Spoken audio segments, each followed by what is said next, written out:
నువ్వు మీ నాయన అంటాడురా, వాడు ఇంటి గురించి ఎప్పుడు పట్టించుకోలేదు, నువ్వు కానీ ఎట్లా తయారైనావు? ఆ శేషాద్రి గారిని మన నేనేం పీకలేక ఇక్కడ మద్రాసు మనవాళ్ళు తప్పించినాడు, ఇంతనే తప్పించినాడు. లేయట్లే అట్టులే వేసారావండి. చిన్నాయన, మీరు తను చంపుతారు, రేపేమవుతుంది? వాళ్ళు ఇంకో ఊరు వెళ్ళి మనవాళ్ళని చంపుతారు. వీడితో మొదలు ఆ శేషాద్రి రెడ్డి కుటుంబాన్ని మొత్తాన్ని నరికేస్తాం. అప్పుడేం చేస్తారు?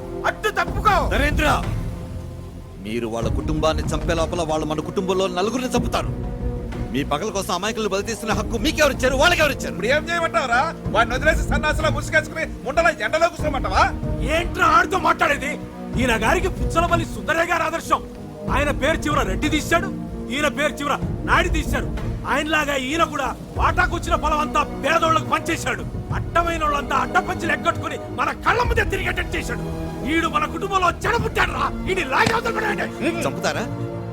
చంపండి, చంపండి. కానీ ఒక్కటి మాత్రం గుర్తుంచుకోండి, ఇతను చచ్చిన మరుక్షణమే నేను వెళ్ళి ఆ శేషాద్రి నాయుడు ముందు నిలబడతాను. ఎందుకంటే ఇతను చచ్చాడు తెలిసాక అతను మన కుటుంబంలో కనీసం ఒక్కడిని చంపుతాడు. ఆ ఒక్కడిని నేనవుతాను. వాడి మాటలు పట్టించుకోవద్దు. తమ్ముడి సంగతి నీకు తెలుసు. వాడి మాట అంటే మాటే. నీ చేతులతో నువ్వే వాడిని పట్టున పెట్టుకుంటావా?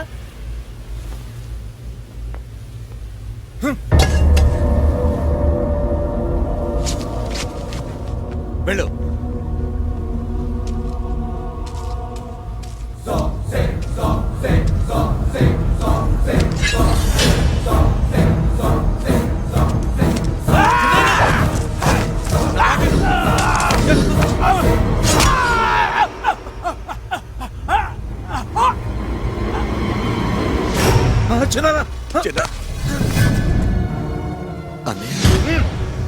నీకో ఇంటికి రుణం తీరిపోయింది. ఇంకెప్పుడు నీ ముఖం నాకు చూపించకు. వెళ్ళు. నాన్న, ఆ కుటుంబం నీదిరా. నా మీద కోపంతో వాళ్ళు నేనేమన్నా సరే నువ్వు పట్టించుకోవద్దు. ఆ ఇంటిని ఇప్పటికీ వదలొద్దురా. ఇది నా ఆఖరి కోరిక అనుకున్నా. అంతా నా వల్లే జరిగింది. మావయ్య వాళ్ళు ఎంత చెప్పినా వినట్లేదు. వాడికి ఏమన్నా అవుతుందో ఏమో. అక్క, బావకేం అవ్వదక్క. 20 మందిని కొట్టాడు, ఇంకా 20 మందిని కూడా కోమలు పంపగలడు. కానీ నా భయం అది కాదు. బావ లేకపోతే మనకేమైనా అవుద్దా అనేదే నా భయం.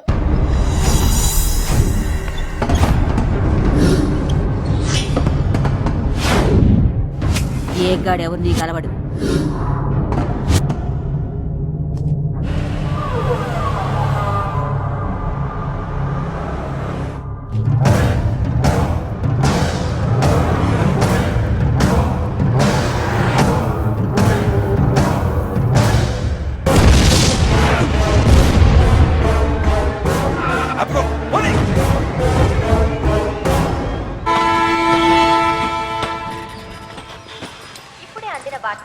చిత్తూరు జిల్లాకు చెందిన ప్రముఖ రాజకీయవేత్త మహేంద్ర నాయుడుపై ఆయన కుటుంబీకులపై ఒకేసారి బాంబు దాడి జరిగింది.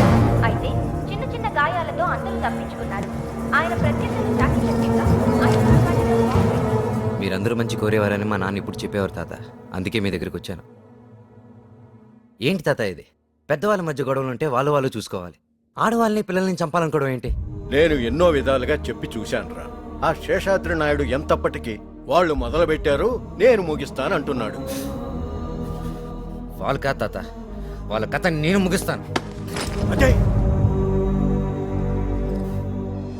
ఒక్క ప్రాణం పోయినందుకే ఇంత మంట లేసింది. నువ్వు ఆవేశంతో ఏదైనా చేసి తప్పు జారి ఇంకొక ప్రాణం పోయిందంటే ఇక రావణ కాష్టమే అవుతుంది. ఆలోచించు. తమ్ముడు, నా కొడుకు ఎలా ఉన్నాడా? చాలా బాగున్నాడు అన్నయ్య. అస్సలు నీ పోలికలు పెద్దయ్య పోలికలు వచ్చాయి. నేను వెళ్ళొస్తాను. భోంచేసాలి తమ్ముడు. పెద్ద ఏం చూసిన వెంటనే నా కడుపు నిండిపోయింది. ఈ జన్మకి